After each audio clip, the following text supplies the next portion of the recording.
ಹೊಸಪೇಟೆ ತಾಲೂಕು ಕಮಲಾಪುರ ಪುರಸಭೆ ವ್ಯಾಪ್ತಿಗೆ ಬರುವಂತ ರಾಜಕಾಲುವೆ ಸ್ವಚ್ಛತೆ ಇಲ್ಲದೆ ದುರ್ವಾಸನೆಯಿಂದ ಕೂಡಿದೆ.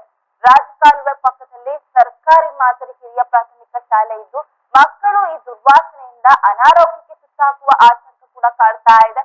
ಇನ್ನು ಪುರಸಭೆ ಅಧಿಕಾರಿಗಳು ಎಚ್ಚೆತ್ತುಕೊಂಡು ಸ್ವಚ್ಛತೆ ಕಾಪಾಡದೇ ಇದ್ರೆ ಡೆಂಗ್ಯೂವಿನಂತಹ ಮಹಾಮಾರಿಗಳು ಕಾಲಿಡುವ ಭಯ ಕೂಡ ಎದ್ದು ಕಾಣ್ತಾ ಇದೆ.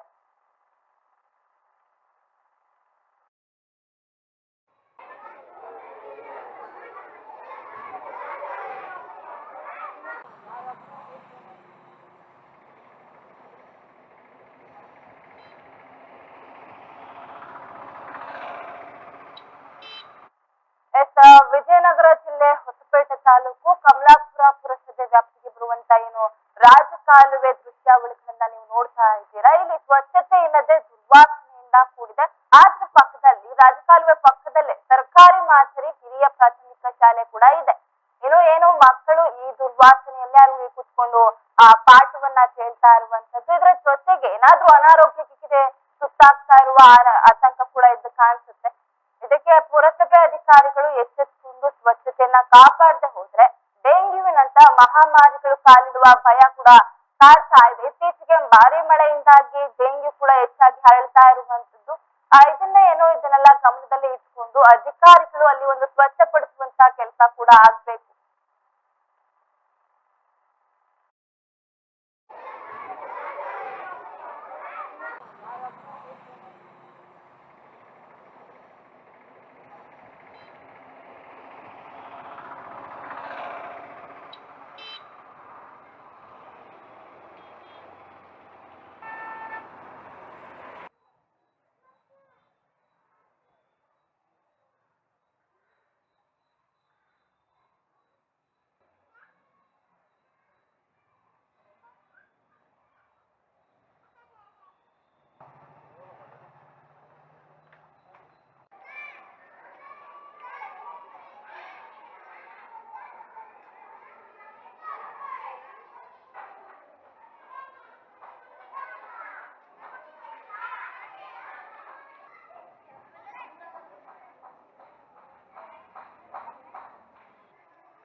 ರಾಜಕಾಲುವೆ ಸ್ವಚ್ಛತೆ ಇಲ್ಲದೆ ದುರ್ವಾಸನೆಯಿಂದ ಕೂಡಿರುವಂತದ್ದು. ಇನ್ನು ಅದೇ ಪಕ್ಕದಲ್ಲಿ ಸರ್ಕಾರಿ ಮಾದರಿಯ ಹಿರಿಯ ಪ್ರಾಥಮಿಕ ಶಾಲೆ ಕೂಡ ಇದೆ. ಇಲ್ಲಿ ನೂರಾರು ಮಕ್ಕಳು ಪಾಠವನ್ನ ಕಲಿಯೋದಕ್ಕೆ ಬರ್ತಾರೆ.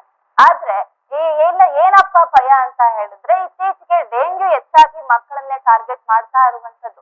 ಇದೀಗ ಅನಾರೋಗ್ಯಕ್ಕೆ ತುತ್ತಾಗ್ತಾರ ನಮ್ಮ ಮಕ್ಕಳು. ಹೆಚ್ಚಾಗಿ ಮಳೆ ಬರ್ತಾ ಇದೆ, ಸೊಳ್ಳೆಗಳ ಕಾಟ ಹೆಚ್ಚಾಗ್ತಾ ಇದೆ.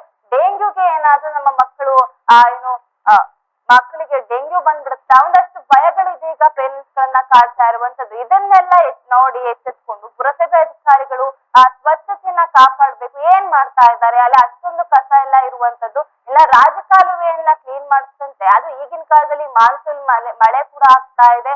ಡೆಂಗ್ಯೂವಿನಂತಹ ಪ್ರಕರಣಗಳು ಹೆಚ್ಚಾಗಿ ಕಾಣ್ತಾ ಇರುವಂತದ್ದು. ಇದನ್ನೆಲ್ಲ ಗಮನದಲ್ಲಿ ಇಟ್ಕೊಂಡು ಆದಷ್ಟು ಬೇಗ ಪುರಸಭೆ ಅಧಿಕಾರಿಗಳು ಇದಕ್ಕೆ ಕ್ರಮ ಕೈಗೊಳ್ಬೇಕು.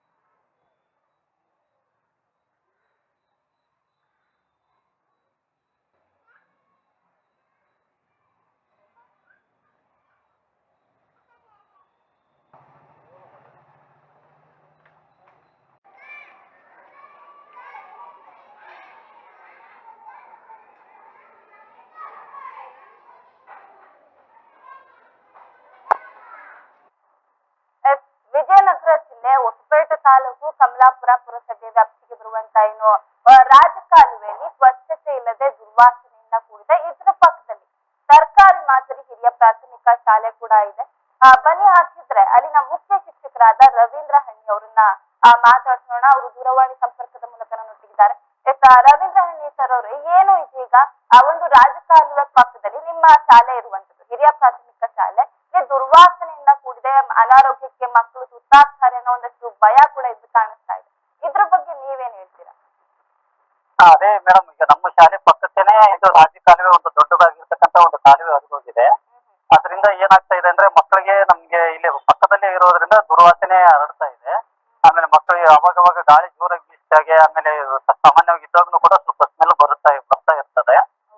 ಮತ್ತೆ ಅದನ್ನ ನಾವು ವರ್ಷಕ್ಕೊಂದ್ಸರಿ ಅಥವಾ ವರ್ಷಕ್ಕೆ 2 ಸರಿ ಆದ್ರೂ ಅದನ್ನ ಕ್ಲೀನ್ ಮಾಡಿದ್ರೆ ಉತ್ತಮ. ಈಗ ಯಾಕಂದ್ರೆ ಈಗ ಮಳೆಗಾಲ ಆಗಿರೋದ್ರಿಂದ ಡೆಂಗು ಜ್ವರ ಕೂಡ ಹರಡ್ತಕ್ಕಂಥ ಸಂಭವ ಜಾಸ್ತಿ ಇರೋದ್ರಿಂದ, ಯಾಕಂದ್ರೆ ಅಲ್ಲಿ ನೀರು ನಿಂತ್ಕೊಂಡು ಸೊಳ್ಳೆಗಳು ಉತ್ಪತ್ತಿಯಾಗಿ ಮಕ್ಕಳು, ಯಾಕಂದ್ರೆ ಇಲ್ಲಿ ಹೆಚ್ಚಿನ ಸಮಯ ಹಗಲತ್ತಿನ ಸಮಯವನ್ನು ಶಾಲೆಯಲ್ಲಿ ಮಕ್ಕಳು ಕಳೆಯೋದ್ರಿಂದ ಸೊಳ್ಳೆಗಳು ಕಚ್ಚೋದ್ರಿಂದ ಏನಾದ್ರೂ ಡೆಂಗು ಜ್ವರ ಬರ್ತಕ್ಕಂಥ ಸಂಭವ ಇದೆ ಮೇಡಮ್. ಹಂಗಾಗಿ ಅದನ್ನ ಸ್ವಲ್ಪ, ಯಾಕಂದ್ರೆ ಪಕ್ಕದಲ್ಲೇ ಸ್ಕೂಲ್ ಪಕ್ಕದಲ್ಲೇನೆ ಅದು ರಾಜ ಕಾಲುವೆ ಇರೋದು, ಏನು ಸ್ವಲ್ಪ ದೂರ ಅಲ್ಲ ಏನಲ್ಲ, ಪಕ್ಕದಲ್ಲೇನೆ ಇದೆ. ಹಂಗಾಗಿ ನಮ್ಗೆ ಸ್ವಲ್ಪ ಭಯ ಇದೆ ಮೇಡಮ್. ಅದೇ ಇತ್ತೀಚೆಗೆ ಹೆಚ್ಚಾಗಿ ಮಳೆ ಬರ್ತಾ ಇದೆ, ಡೆಂಗ್ಯೂನ ಪ್ರಕರಣಗಳು ರಾಜ್ಯದಲ್ಲಿ ದಿನೇ ದಿನೇ ಹೆಚ್ಚಾಗ್ತಾ ಇದೆ. ಇಷ್ಟೆಲ್ಲ ಆದ್ರೂ ಯಾಕೆ ಅಲ್ಲಿ ಏನೋ ಸ್ವಚ್ಛತೆಯನ್ನ ಮಾಡಿಸುವಂತ ಕೆಲಸ ಆಗಿಲ್ಲ? ಇನ್ನು ನೀವೇನಾದ್ರೂ ಮನವಿ ಮಾಡಿದ್ದೀರಾ ಅಂತ? ಇಲ್ಲ, ನಾವೇನು ಮನವಿಯನ್ನ ಮಾಡಿಲ್ಲ ಮೇಡಮ್. ಇದನ್ನ ಪಕ್ಕದಲ್ಲಿ ಇದೆ, ಮತ್ತೆ ಅದ್ರ ಬಗ್ಗೆ ಮತ್ತೆ ಊರಿನ ನೀರು ಕೂಡ ಎಲ್ಲರೂ ಅಲ್ಲೇ ಕೂಡ ಹರಿದು ಹೋಗ್ತಾ ಇದೆ. ಹಂಗಾಗಿ ನಾವು ಏನು ಮನವಿಯನ್ನ ಮಾಡಿಲ್ಲ ಮೇಡಮ್. ಮನವಿಯನ್ನ ಕೊಡ್ಬೇಕು ಅಂತ ಹೇಳಿ ಅನ್ಕೊಂಡಿದ್ದೆ, ಆದ್ರೆ ಸಾಧ್ಯವಾಗಿಲ್ಲ. ಅದನ್ನ ಬೇಕಾದ್ರೆ ಕೊಡ್ತೀವಿ ಮೇಡಮ್. ಈಗ ಒಂದು ರಾಜಕಾಲುವೆ ಇದೆ ಅಂತಂದ್ರೆ, ಅದು ಒಂದು ಸ್ಕೂಲ್ ಪಕ್ಕದಲ್ಲೇ ಇದೆ ಅಂತಂದ್ರೆ ಇದು ಕೂಡ ಅವರ ಒಂದು ಜವಾಬ್ದಾರಿ ಆಗುತ್ತೆ. ಯಾಕಂದ್ರೆ ನೂರಾರು ಮಕ್ಕಳು ಅಲ್ಲಿ ಓದ್ಲಿಕ್ಕೆ ಅಂತ ಬರ್ತಾರೆ. ಅದ್ರಲ್ಲಿ ಕ್ಲೀನ್ ಮಾಡ್ತಿಲ್ಲ ಅಂತಂದ್ರೆ ಅವ್ರಿಗೆ ಹೆಚ್ಚು ಕಡಿಮೆ ಆದ್ರೆ ಯಾರು ಜವಾಬ್ದಾರಿ? ಹೌದು ಮೇಡಮ್, ಅದೇನು ನಿಜ. ಹಂಗಾಗಿ ಮಕ್ಕಳಿಗೆ ಸಮಸ್ಯೆ ಆಗ್ತಾ ಇದೆ ಮೇಡಮ್. ಅದನ್ನ ಮಾತ್ರ ಹೇಳ್ಬಲ್ಲಿ. ಹಂಗಾಗಿ ಅದನ್ನ ಕ್ಲೀನ್ ಮಾಡಿದ್ರೆ ಒಳ್ಳೇದು ಮೇಡಮ್. ಯಾಕಂದ್ರೆ ಡೆಂಗು ಜ್ವರ ಪ್ರಕರಣಗಳಿಗೆ ಹೆಚ್ಚಾಗ್ತಾ ಇರೋದ್ರಿಂದ ಮಕ್ಕಳಿಗೆ ಸಮಸ್ಯೆ ಆಗುತ್ತೆ, ಮತ್ತೆ ಸ್ಮೆಲ್ ಕೂಡ ಬರುತ್ತೆ ಮೇಡಮ್ ಊಟದ ಟೈಮಲ್ಲಿ ಮಕ್ಕಳನ್ನ ಹೊರಗಡೆ ಬಿಟ್ಟಾಗ. ಸರ್, ಹಾಗೆ ಇದರಿಂದ ಏನಾದ್ರು ಅಂದ್ರೆ ದುರ್ವಾಸನೆ ಬರ್ತಾ ಇದೆ ಅಂತ ಹೇಳಿ ಮಕ್ಕಳು ಶಾಲೆಗೆ ದಿನನಿತ್ಯ ಬರ್ತಾ ಇದ್ದಾರಾ, ಅಥವಾ ಏನಾದ್ರು ಸಮಸ್ಯೆ ಆಗ್ತಾ ಇದೆಯಾ ಇದರಿಂದ? ಇಲ್ಲ ಮೇಡಮ್, ಯಾಕಂದ್ರೆ ಮಕ್ಕಳು ಮತ್ತೆ ಈಗ ತಪ್ಪಂಗಿಲ್ಲ, ಏನೇ ಯಾವುದೇ ಕಾರಣ ಇದ್ರು ಕೂಡ ಶಾಲೆಗೆ ತಪ್ಪಂಗಿಲ್ಲ. ಯಾಕಂದ್ರೆ ಇದ್ರು ಕೂಡ ನಾವು ಅವ್ರ ಪೇರೆಂಟ್ಸ್ಗೆ ಕಾಲ್ ಮಾಡ್ತಾ ಇರ್ತೀವಿ, ಕಳಿಸ್ರಿ ಅಂತ ಹೇಳ್ತಾ ಇರ್ತೀವಿ. ನಮ್ಗೆ ಏನು ಶಾಲೆಗೇನು ಅಂತ ಗೈರು ಹಾಜರ ಏನು ಆಗ್ತಾ ಇಲ್ಲ. ಆದ್ರೆ ಐದಲ್ಲಿ ಕಾಂಪೌಂಡ್ ಇದೆ ಮೇಡಮ್, ಆದ್ರೂ ಕೂಡ ಸ್ಮೆಲ್ ಬರ್ತಾ ಇರ್ತದೆ. ಅದನ್ನ ಕ್ಲೀನ್ ಮಾಡ್ತಿದ್ರೆ ಇನ್ನು ಒಳ್ಳೇದು ಆಗ್ತದೆ. ಯಾಕಂದ್ರೆ ಸೊಳ್ಳೆಗಳು ಅವೆಲ್ಲ ಏನು ಬರಲ್ಲಲ್ಲ ಶಾಲೆ ಒಳಗೆ. ಈಗ ಯಾಕಂದ್ರೆ ಮಳೆಗಾಲದಲ್ಲಿ ಸ್ವಲ್ಪ ಹೆಚ್ಚಿಗೆ ನಮ್ಗೆ ಏನಾಗುತ್ತೆ ಅಂದ್ರೆ ತೊಂದರೆ ಆಗುತ್ತೆ, ಸೊಳ್ಳೆಗಳು ಉತ್ಪತ್ತಿ ಆಗೋದ್ರಿಂದ. ಮಕ್ಕಳಿಗೆ ಏನಾದ್ರು ಸೊಳ್ಳೆ ಕಟ್ಟಿದ್ರೆ ಅಂದ್ರೆ ಈಗ ಏನಾಗ್ತಾ ಇದೆ ಅಂತಂದ್ರೆ ಸ್ವಲ್ಪ ಮಕ್ಕಳಿಗೆಲ್ಲ ಜ್ವರಗಳು ಕಾಣಿಸ್ಕೊಳ್ತಾ ಇದಾವೆ.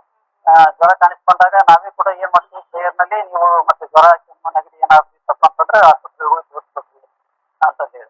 ಅದು ಇದನ್ನ ನೆಗಡಿ, ಕೆಮ್ಮು, ಜ್ವರ ಬರ್ತಕ್ಕಂಥದ್ದು ಈಗ ಜಾಸ್ತಿ ಆಗಿದೆ ಮೇಡಮ್ ನಮ್ಮ ಶಾಲೆಯಲ್ಲಿ ಮಕ್ಕಳಿಗೆ ಸದ್ಯದ ವಾತಾವರಣ ಪರಿಸ್ಥಿತಿಯಲ್ಲಿ. ಧನ್ಯವಾದಗಳು ಸರ್, ಇಷ್ಟೊತ್ತು ಈಡನ್ಸ್ ನ್ಯೂಸ್ ಜೊತೆ ಮಾತನಾಡಿದ್ದಕ್ಕೆ.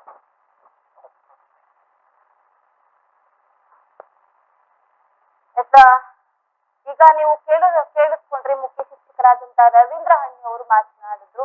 ಮ್ಯಾಮ್, ಇಲ್ಲಿ ಏನು ರಾಜಕಾಲುವೆ ತುಂಬಾ ದೂರ ಏನು ಇಲ್ಲ, ಸರ್ಕಾರಿ ಮಾದರಿ ಹಿರಿಯ ಪ್ರಾಥಮಿಕ ಶಾಲೆಯ ಒಂದಷ್ಟು ಸಮೀಪನೇ ಇದೆ. ಇದರಿಂದ ಮಕ್ಕಳು ದುರ್ವಾಸನೆಯಿಂದ ಅನಾರೋಗ್ಯಕ್ಕೆ ತುತ್ತಾಗುವಂತ ಭಯ ನಮ್ಗೆ ಎದ್ದು ಕಾಣಿಸ್ತಾ ಇರುವಂತದ್ದು. ಯಾಕಂದ್ರೆ ಇತ್ತೀಚೆಗೆ ಡೆಂಗ್ಯೂ ಪ್ರಕರಣಗಳು ದಿನದಿಂದ ದಿನಕ್ಕೆ ಹೆಚ್ಚಾಗ್ತಾ ಇರುವಂತದ್ದು.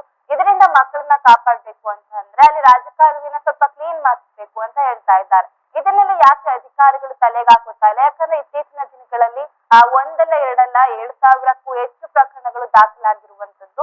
ಪುರಸಭೆ ಅಧಿಕಾರಿಗಳು ಇದನ್ನೆಲ್ಲ ಗಮನದಲ್ಲಿ ಇಟ್ಕೊಂಡು ಅಲ್ಲಿ ಸ್ವಚ್ಛತೆಯನ್ನ ಮಾಡ್ಬೇಕು, ಸ್ವಚ್ಛತೆಯನ್ನ ಕಾಪಾಡುವಂತ ಕೆಲಸವನ್ನ ಮಾಡ್ಬೇಕು ಅಂತ ಈಗ ಅಲ್ಲಿ ಒಂದು ಏನು ಶಿಕ್ಷಕರು ಮನವಿಯನ್ನ ಮಾಡ್ಕೊಳ್ತಾ ಇದ್ದಾರೆ. ಸರ್ಕಾರಿ ಶಾಲೆಯ ಮುಖ್ಯ ಶಿಕ್ಷಕನಾಗಿದ್ದು, ಈ ಒಂದು ನಮ್ಮ ಸರ್ಕಾರಿ ಶಾಲೆಯ ಪಕ್ಕದಲ್ಲಿ ರಾಜಕಾಲುವೆ ಹರಿದು ಹೋಗ್ತಾ ಇದೆ. ಆ ಒಂದು ಕಾಲುವೆಯನ್ನು ಸುಮಾರು ಈಗ 1 ವರ್ಷದಿಂದ ಯಾವುದೇ ರೀತಿಯಾಗಿ ಸ್ವಚ್ಛಗೊಳಿಸಿರೋದಿಲ್ಲ. ಇದರಿಂದಾಗಿ ನಮ್ಮ ಒಂದು ಸರ್ಕಾರಿ ಶಾಲೆ ಕೂಡ ಅದರ ಒಂದು ಪಕ್ಕದಲ್ಲಿ ಇರೋದ್ರಿಂದ ಅದರಿಂದ ದುರ್ವಾಸನೆ ಹೆಚ್ಚಾಗಿ ಮಕ್ಕಳು ಬರ್ತಾ ಇದೆ. ಮಕ್ಕಳಿಗೆ ಕೂಲಿಕ್ಕೆ ತುಂಬಾ ಸಮಸ್ಯೆ ಆಗ್ತಾ ಇದೆ, ಕೆಟ್ಟ ವಾಸನೆ ಬರ್ತಾ ಇದೆ. ಅದ್ರ ಜೊತೆಗೆ ಈಗ ಮಳೆಗಾಲ ಆಗಿರೋದ್ರಿಂದ ಡೆಂಗು ಒಂದು ಸೊಳ್ಳೆಗಳ ಉತ್ಪತ್ತಿ ಹೆಚ್ಚಾಗಿರೋದ್ರಿಂದ ಮಕ್ಕಳಿಗೆ ಡೆಂಗು ಜ್ವರ ಹರಡ್ತಕ್ಕಂಥ ಸಂಭವವು ಕೂಡ ಹೆಚ್ಚಾಗಿರುತ್ತದೆ. ಇದರಿಂದ ಮಕ್ಕಳಿಗೆ ತುಂಬಾ ಸಮಸ್ಯೆ ಆಗ್ತಾ ಇದೆ. ಹಾಗಾಗಿ ಈ ಡೆಂಗು ಜ್ವರ ಮತ್ತು ಇತರೆ ಸಾಂಕ್ರಾಮಿಕ ರೋಗಗಳು ಹರಡದಂತೆ ಇದನ್ನ ಕಮಲಾಪುರದ ಸರ್ಕಾರಿ ಶಾಲೆಯ ಮುಖ್ಯ ಶಿಕ್ಷಕನಾಗಿದ್ದು, ಈ ಒಂದು